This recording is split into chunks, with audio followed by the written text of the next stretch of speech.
If you could have any superpower, what would it be? Wait, no, I'm getting ahead of myself. I can't talk about superpowers. I have to talk about superheroes first. What is a superhero? Ignore the popular image of tights and super strength and origins that take 50 years to explain in their entirety, and let's clean it up.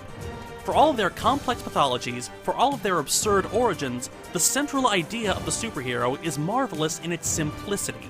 Someone with a look, an ability, and the moral strength to be good for good reasons.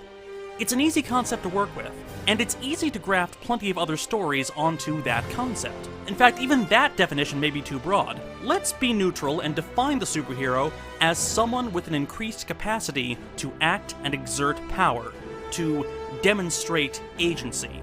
A superhero is an agent. His first name is Agent. But an agent of what? Let's face it, nearly every superhero made after that first one is essentially a variation on a brightly colored theme.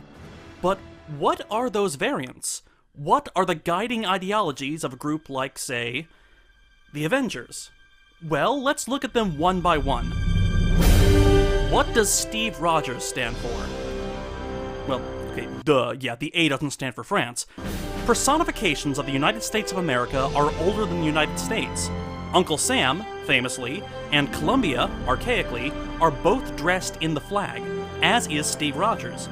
Nationalistic imagery pervades the Captain America stories, not just in the campy songs, but among his band of brothers, ripped straight from a company in any given romanticized World War II action movie.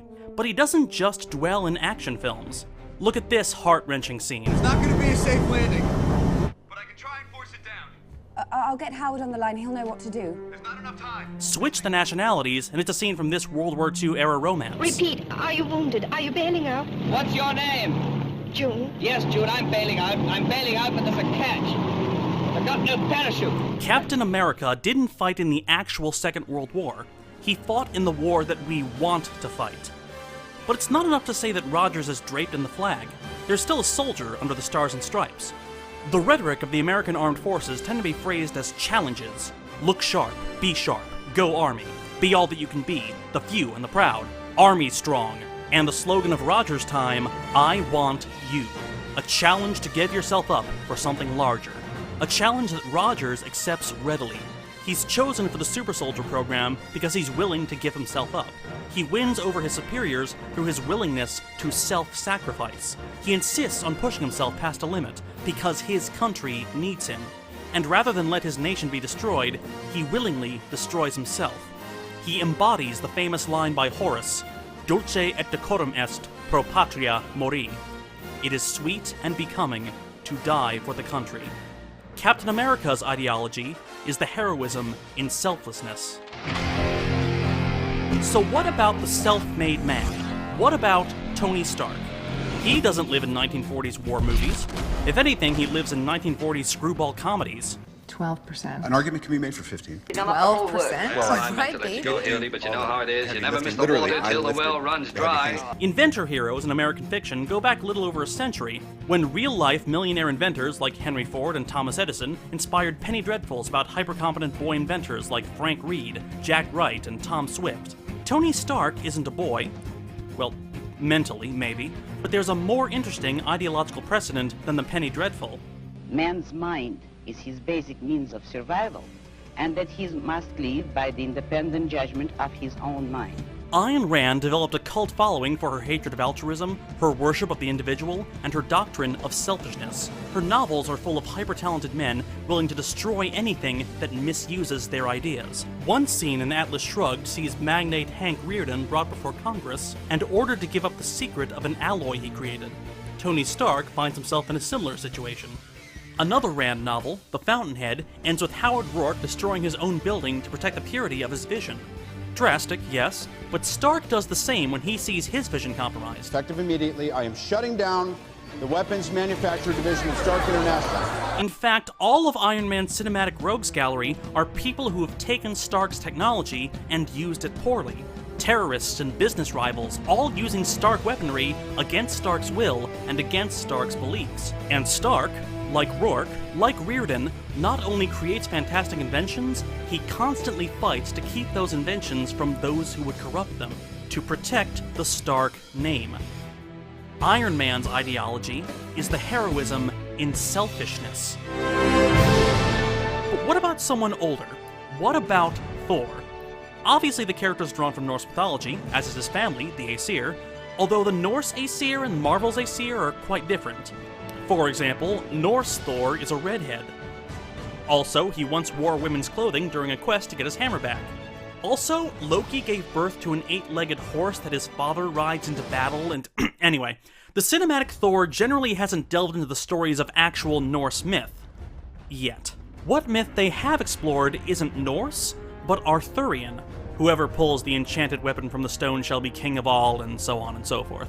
One could say that Thor has his powers by rule of divine right, which is a Christian concept, not a pagan one, and Thor's speech in the comics and in the films has never sounded Norse. No Viking ever said thee or thou. If anything, Thor speaks with the early modern English of Shakespeare. Not only that, Shakespeare pervades the family dynamics of Odin's clan. Odin has a little Lear in him, as a dying king who banishes the child that loves him and keeps the hateful child close enough to betray him. Loki has some kin in Edmund, also from King Lear. Edmund the bastard child, eternally jealous of Edgar, his legitimate half-brother, ambitious to the point of danger. But more than King Lear, Thor's family has plenty of parallels to Henry IV. There's even a built-in Falstaff. Hi, Volstagg. Odin is Old Henry, desperately trying to secure his line by making his irresponsible prince into a chivalrous king, Prince Hal, a role that made Thor's director famous. And the wastrel prince, Prince Hal, the future Henry V, is both Thor and Loki. Like Thor, he has a hedonist streak, spending time starting fights and drinking heavily. And like Loki, he's Machiavellian, willing to wear many faces in order to achieve his goals. The character was Shakespeare's answer to an old question: by what right do kings rule? In Thor's case, he rules by being close to his subjects. Like Hal, he drinks with them, but unlike Hal, he doesn't abandon them. At least, for long. Instead, he saves them, he falls in love with them, he gives his life for them. And so he earns the right to be king by being with commoners, learning their ways and how to use his power wisely and justly. Thor's ideology is the heroism in mastering others. And what about Bruce Banner? He's pretty far from Shakespearean. But what he is pre-Victorian. One of his most obvious literary ancestors is Frankenstein's monster. Like the monster, the Hulk was made in a freak laboratory accident, let loose into the world and chased by armed mobs, seeing him as unnatural. Also like the monster, he's usually portrayed as green-skinned. But the Hulk's closer kin in Victorian literature would be Dr. Henry Jekyll and Mr. Edward Hyde. Jekyll and Hyde have a similar dynamic to Banner and the Hulk. They both hate their other half.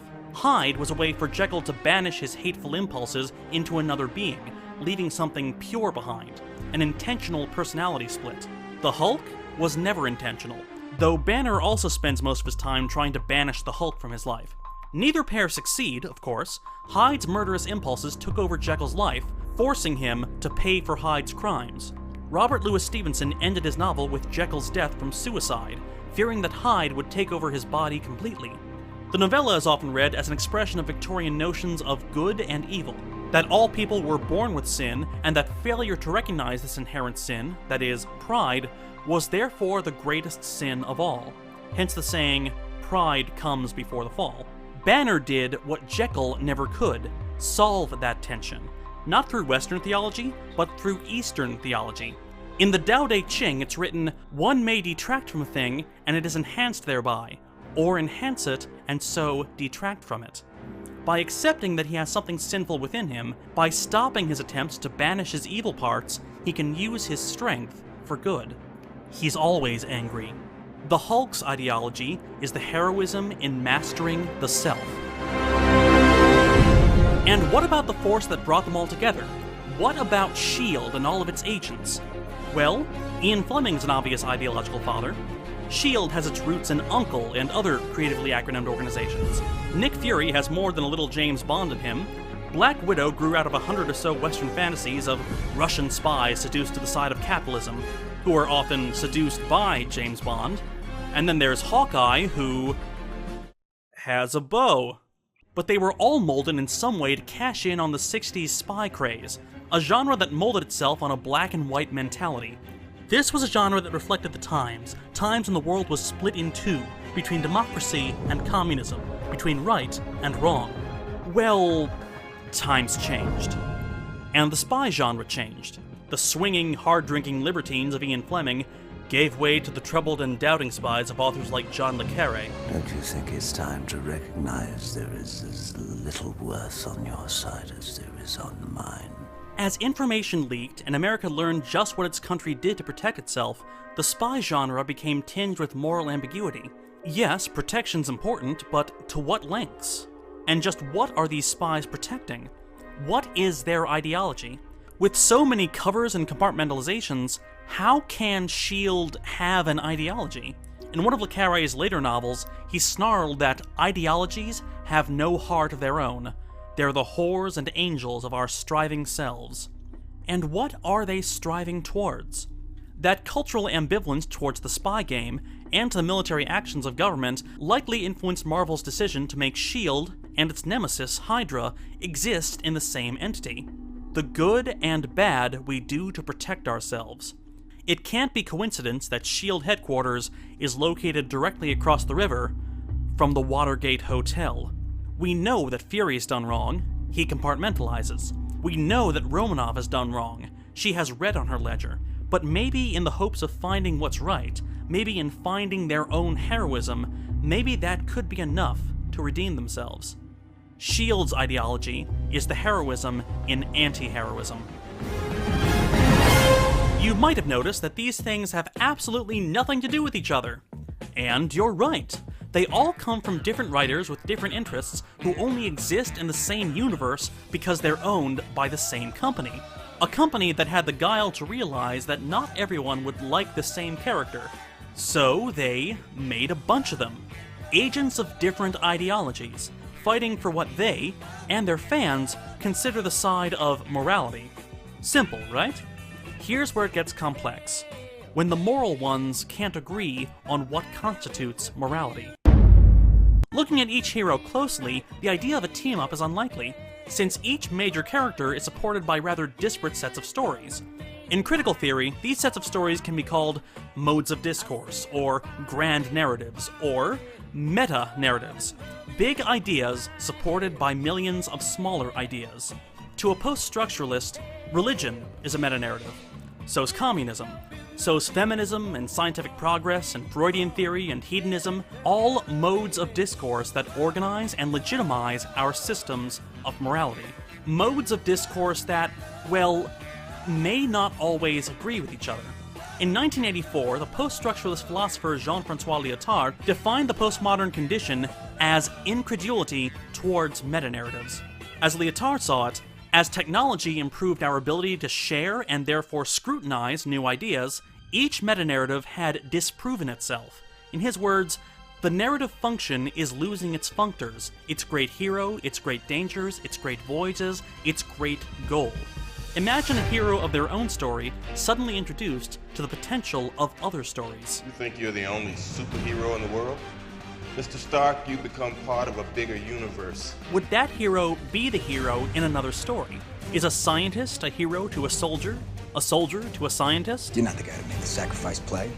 To lay down on a wire and let the other guy crawl over you. You're a laboratory experiment, Rogers. Everything special about you came out of a bottle. Of course, Lyotard had plenty of critics. One of the most common criticisms was, of course, isn't incredulity towards meta-narratives itself a meta-narrative? Good question. Each of these grand stories were constructed out of other grand stories, so wouldn't their combination simply be a deconstruction in order to reconstruct? Wouldn't they simply reach a synthesis? Of course they do reach a synthesis, not only because bad guys need to be stopped, but because tickets need to be sold. That's what the Marvel brand has done. Just as the comics did 50 years ago, the movies have found a strange balance between its disparate influences. Strange, but possibly bland. Ideology oversimplified into the good guys are the ones who hit the bad guys. How do we know the good guys from the bad guys? If they're shooting at you, they're bad. And who are the good guys? Who are the bad guys? Just the ones who are designated so? Will we just accept that these are Earth's mightiest heroes and cheer them on because heroes are simply the ones that are cheered? What do they even stand for? They have to fight for something. They demonstrably cannot be agents of nothing. Is the hero supposed to be selfish, or boastful, or dangerous, or manipulative, or sanctimonious? Because put them together and they sure bring out the worst in one another. And what about all these other people being forced on us? How many damn superheroes do we really need anyway? Well, theoretically, infinite. As many heroes as there are ways to be heroic. Each hero the apogee of an ideology, organized into a pantheon that categorizes and re-legitimizes the myriad ways to be a hero. Through sacrifice, through innovation, through discipline, through humility, through redemption, or simply doing the right thing at the right time for the right reasons. All of these are heroic. The modern notion of heroism is complicated and contradictory, but looking at superheroes uncritically, it's easy to forget that. Most people who consume superhero stories don't openly question the problematic elements of the superhero genre. The shades of militarism and vigilantism, the reactionary framework, the belief that there's no problem in the world that can't be solved by punching something. And that's because most people read superhero stories symbolically. Your favorite superhero isn't your savior, or a government-sanctioned security force, or your secret crush, or a lone vigilante working their will on society. It's you. The costumes, the powers, all an elaborate symbol for the reader's desired agency. The desire for the capacity to effect change on the world. Because we want to stop the greedy and the murderous and the tyrannical, because they symbolize everything that we can't control. We tell these stories because we all want to feel like we have the power to shape the world into something better. But all too often, we never consider what we want to shape the world into, the ideologies that define our moralities. If Lyotard is right, and our age is defined by disinterest in the grand narratives, we risk thinking that we stand for nothing. So yes, cheer the good guys on, thrill at their amazing feats, but both Marvel and their audience should know what they're fighting for. So let's make that old question more interesting. If you could have any superpower, how would you use it? The arcane-striking superhero changed to Viking superhero, a humdinging real swinging shield,